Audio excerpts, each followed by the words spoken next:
National Weather Service in Fort Worth has issued a severe thunderstorm warning for Parker County in north-central Texas, Palo Pinto County in north-central Texas, until 9:45 p.m. Central Standard Time.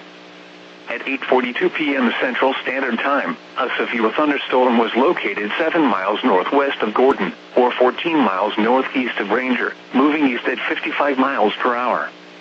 Hazard, 60 miles per hour wind gusts and half-dollar size hail. Source, radar indicated.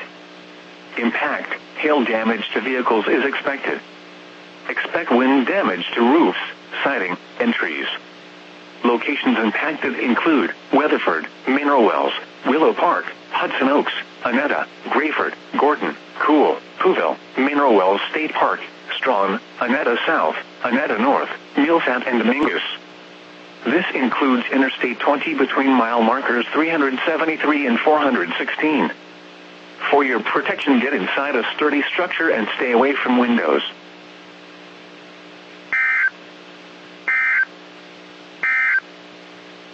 The following is a preliminary storm report for Denton County. Hail up to the size of golf balls was reported at 8:30 p.m., 3 miles southwest of the city of Crum. The current time is 8:44 p.m. Central Standard Time.